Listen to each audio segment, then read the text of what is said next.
Good morning 10th class students. Today I will continue third lesson of your book. The name of the lesson is The Ganga and the author of this chapter is Pandit Jawaharlal Nehru.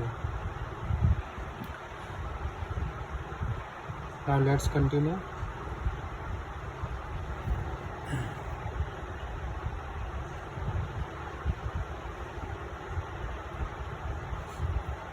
Fifth one. I have taught you till fourth one. ये fourth one मैंने करा दिया था. अब हम 5 से continue करेंगे. ठीक है.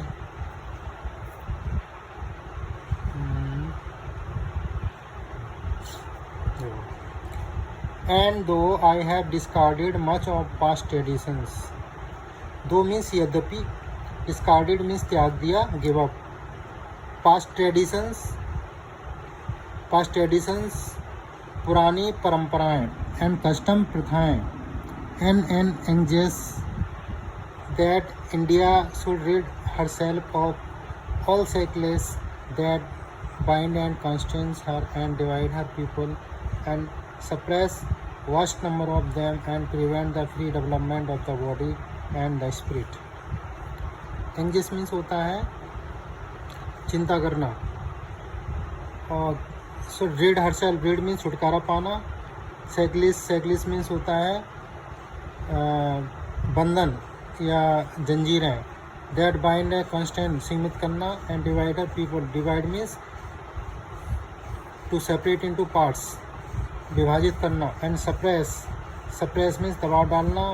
west means broad, a large number of them. and prevent means रोकना. the free development means होता है फ्री स्वतंत्र. development means Vikas of the body शरीर and the spirit आत्मा. the author want to say that, author Pandit Jawaharlal Nehru कहना चाहते हैं, यद्यपि I have discarded much of past traditions customs, मैंने प्राचीन परंपराओं और प्रथाओं को त्याग दिया है. हालांकि मैंने पुरानी प्राचीन परंपराओं और प्रथाओं को त्याग दिया है. एन एंजियस दैट, लेकिन ये चिंता का विषय है कि India should rid herself of all shackles that bind and constrain her and divide her people and suppress vast number of them. Bharat को भी चाहिए कि वो अपने जो बंधन हैं, जो जंजीरें हैं, जो उसको सीमित किए हुए हैं, इसको भारत को, और जिन परंपराओं ने प्रथाओं ने भारत के लोगों को क्या किया है, डिवाइड किया है, विभाजित किया है.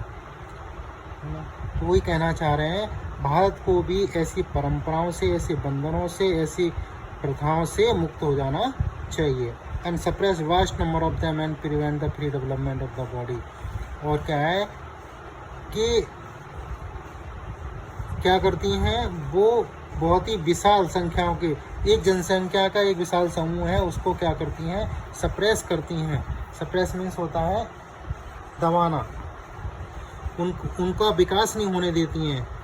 And prevent the free development of the body and the spirit, और आत्मा और शरीर के विकास के लिए जो क्या है, प्रिवेंट करती हैं, रोकती हैं. ऐसी परंपराओं और प्रथाओं को भारत को, India should rid herself of all shackles, इन बंधनों से मुक्त हो जाना चाहिए. आगे देखिए. Though I seek all this, yet I do not wish to cut myself off from that past completely. यद्यपि मैंने जान लिया है, I seek means जान लिया है, खोज लिया है, मुझे पता चल गया है. All this, मुझे इसके बारे में पता चल गया है. Yet, फिर भी I don't wish to cut myself off from that past completely. लेकिन मैं फिर भी अतीत से completely मीन्स होता है पूर्ण रूप से मैं अपने आप को कट नहीं करता हूँ. I am proud of that great inheritance that has been and is ours, and I am conscious that I too, like all of us, am a link in the unbroken chain which goes back to the dawn of history in the immemorial past of India.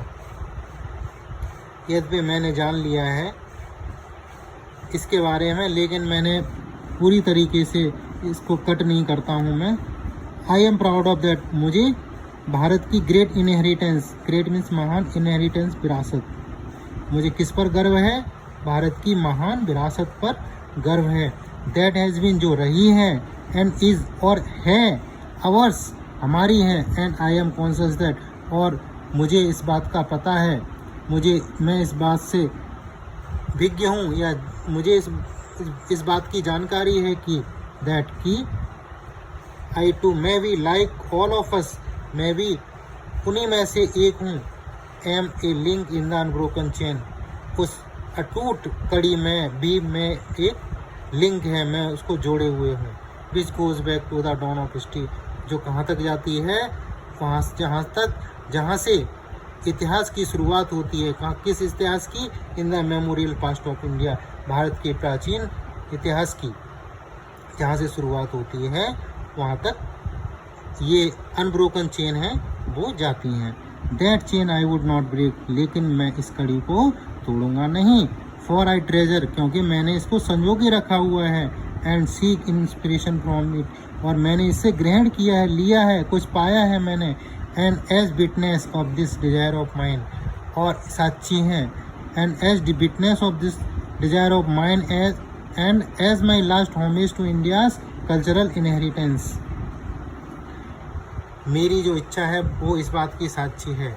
और माई last homage, और मेरी अंतिम श्रद्धांजलि to India's cultural inheritance, Bharat के cultural means होता है सांस्कृतिक, inheritance विरासत, उस सांस्कृतिक विरासत के लिए एक श्रद्धांजलि है मेरी। वो क्या है?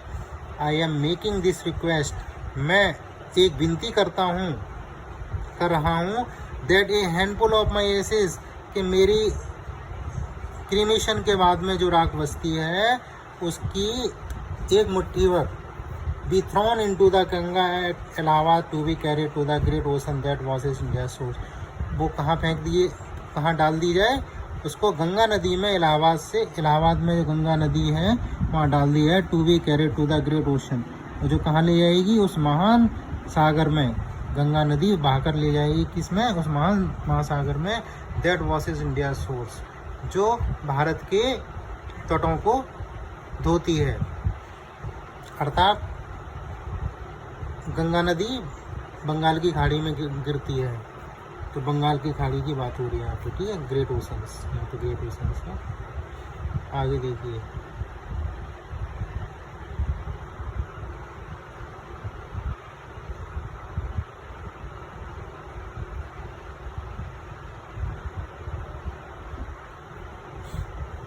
The major portion of my ashes, और मेजर पोर्शन जो बड़ा भाग है, एक मुट्ठी भर एसेस कहाँ फेंक दी जाए, कहाँ डाल दी जाए?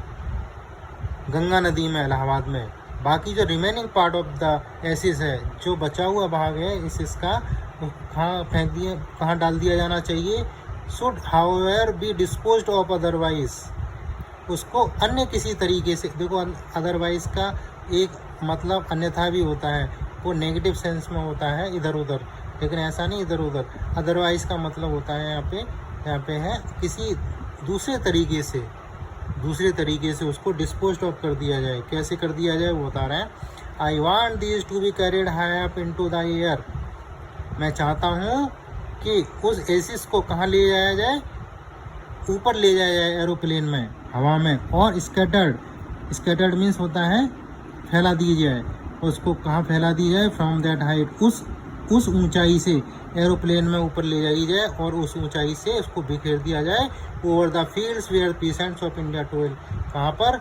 उन मैदानों में जहाँ भारत के किसान, पीसेंट मीन्स होते हैं किसान, कृषक, टोइल मीन्स होता है हार्ड वर्क, जो खेतों में लेबर करते हैं, हार्ड वर्क करते हैं, ऐसे किसान के खेतों में डाल दिया है। सो दैट, ताकि दे माइट मिंगल मीन्स होता है मिक्सड अप, ताकि वो मिल जाए, मिक्स हो जाए with the dust and soil, खेतों में डस्ट होती है, सोइल होती है, सोइल मीन्स मिट्टी, डस्ट मीन्स धूल, तो उसमें मिल जाए, क्या मिल जाए?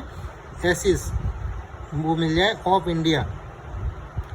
भारत की मिट्टी में वो मिल जाए, and become an indistinguishable part of India, और उस भारत का अभिन्न अंग बन जाए, inseparative part of India. Indistinguishable means होता है इनसेपरेटेबल या इनसेपरेबल पार्ट ऑफ इंडिया, उसको अलग ना किया जा सके, मतलब भारत की मिट्टी में वो एसिस मिल जाए। I have written this will and testament in new Delhi, मैं इस विरासत को और इस टेस्टामेंट को, इस इच्छा को इन इंडिया, कहाँ लिख दिया है मैंने, in new Delhi, new Delhi में लिख दिया है on the 21st day of June, June की 21 तारीख को, इन द ईयर 1954, और सन 1954 को। तो ये चैप्टर मैंने पढ़ा दिया है स्टूडेंट्स। इसके ग्लॉसरी मीन्स वर्ड मीनिंग कर लेना, फ्रैक्शन, अंश, प्रीशियस, बहुमूल्य, एविडेंट, ये दिए हुए हैं पूरे। देखिए वर्ड मीनिंग क्या है, इंग्लिश की बैकबोन है, बैकबोन मीन्स होता है रीढ़। अगर आप मीनिंग नहीं पढ़ेंगे, मीनिंग नहीं आते हैं, तो आप इंग्लिश बिल्कुल नहीं सीख पाएंगे। इस बात को लिख लो, एक पन्ने पे लिख लो, 10 पन्ने पे लिख लो, एक बार लिख लो, 100 बार लिख लो, लाख बार लिख लो, ठीक है। अगर आपको वर्ड मीनिंग नहीं आते हैं, आपके लिए इंग्लिश नहीं है, क्योंकि बिना वर्ड मीनिंग के आप इंग्लिश में कुछ कर ही नहीं पाएंगे। आपको ये नहीं पता कल्चर माने क्या होता है, तो आप उसको कैसे पढ़ेंगे, बताइए कैसे सीखेंगे। कल्चर मीन्स होता है संस्कृति, जिसमें किसी भी देश के लोगों का रहन सहन, खान पान, वो किस तरीके से बात करते हैं, भाषा है ना, ये सब संस्कृति के अंदर, वो कैसे उठते हैं, कैसे बैठते हैं, कैसे बोलते हैं, उनकी बोलने की सभ्यता क्या है ना, सिविलाइजेशन, ये सब चीज़ आ जाती है कल्चर में। ट्रेडिशंस मीन्स क्या होता है, परंपरा, कस्टम मीन्स क्या होता है, पद प्रथाएँ, वास्ट मीन्स क्या होता है, ये सब चीज़ जब तक नहीं पढ़ोगे, इंग्लिश मैंने पढ़ा दी, ठीक है, मैंने पढ़ा दी। उसके बाद में तुमको क्या करना है, तुमको ये करना है, सबसे पहले मैंने जिस तरीके से पढ़ाया, कम से कम 5 बार उसको पढ़िए, कम से कम 5 बार, at least 5 times you should read, 5 बार पढ़ना है कम से कम। उसके बाद में फिर डिफ़िकल्ट मीनिंग को कहाँ कॉपी पे एक make a separate notebook of word meaning, एक सेपरेट कॉपी बना लो वर्ड मीनिंग की। क्या करना है, पर डे उसमें टिपिकल मीनिंग लिखने हैं, और कम से कम 3 बार, सुबह दोपहर शाम, उनको क्या है रिवाइज करना है, रिपीट करना है। जब तक प्रैक्टिस नहीं करोगे, it is said that practice makes a man perfect, तो प्रैक्टिस करो बेटा। चाहे सीख है, तुम्हें लगेगा मुझे याद नहीं हो रहा, ठीक है, लेकिन नेचुरली ऑब्वियसली वो क्या है, प्रोसेस में आता जाता है और याद होता चला जाता है। ये जब हम मेहनत करते हैं, हमें नहीं लगता है कि हमें चीज़ याद हो रही है, लेकिन जब हम प्रैक्टिस करते जाते हैं, वो हमारी मेमोरी का एक पार्ट बन जाता है, ठीक है, लेकिन हमें पता नहीं चलता है। तो हमें बस क्या करना है, हमें बस मेहनत करनी है। हम मेहनत करते जाइए, दिमाग से ये बात निकाल दीजिए मुझे याद हो रहा है, नहीं हो रहा है, अपने आप हो जाएगा। वो प्रोसेस है, माइंड की प्रोसेस होती है, वो अपने आप होता चला जाएगा, ठीक है। लेकिन what you should do, you should लेवर, तुम्हें मेहनत करनी है बस, ठीक है, मेहनत करते रहिए, वर्ड मीनिंग याद करिए इनके, ठीक है। ये 3rd चैप्टर कंप्लीट हो गया है। इसके देखो ये है कंप्रीहेंशन में ये 4 नंबर का एक पैसेज आता है, मैं बता दे रहा हूँ। ये दो क्वेश्चन आते हैं। पहला क्वेश्चन ये हो सकता है, किसी भी चैप्टर में से एक सीन पैसेज ले लिया जाएगा, उसमें से क्वेश्चन दिए होंगे दो नंबर के, ठीक है। तो उसमें से जो दिया हुआ होगा उसमें से आंसर छांट के हमें लिखना है। जनरली ये क्वेश्चन आता है, write the name of the lesson from which the above noted passage has been taken and also give the name of the writer, name of the chapter, name of the lesson and name of the author. ये हमें दोनों हर chapter के याद होने चाहिए, बिल्कुल रटे होने चाहिए, कौन सा चैप्टर ये क्योंकि हमें पता चल जाता है ये इस चैप्टर से, कभी कभी हम ऑथर का नाम भूल जाते हैं, ठीक है बेटा।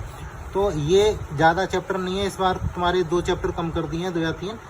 तो जो भी हैं तुम्हारे सिलेबस में, उनको name of the chapter, name of the lesson and name of the author, और पोइट्री में name of the poem, name of the poet, ये याद करना है, ठीक है। क्योंकि 2 नंबर ये यहीं से मिल जाएंगे तुम्हें।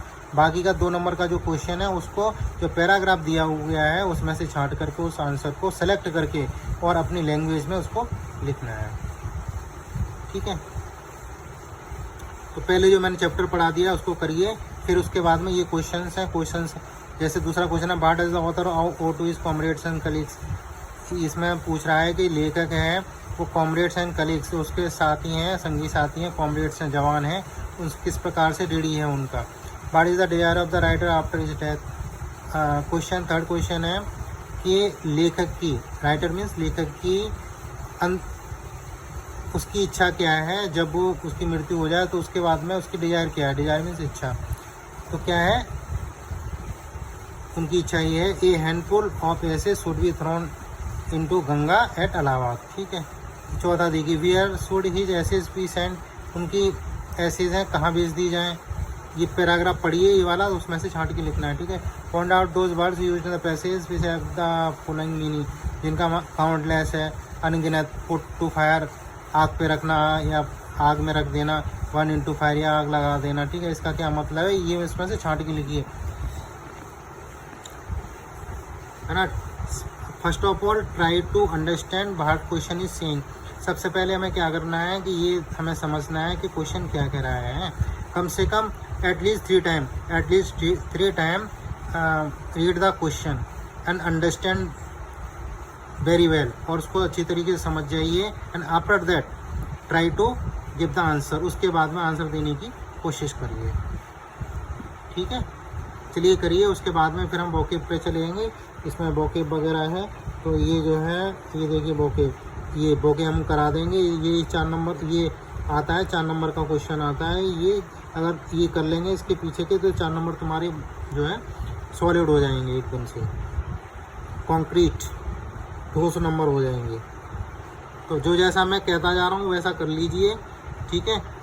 सबसे पहले मेहनत करिए, पढ़िए, मीनिंग याद करिए, क्योंकि विदाउट मीनिंग तुम कुछ भी नहीं कर सकते हो इंग्लिश में। ठीक है। Thank you, have a nice day.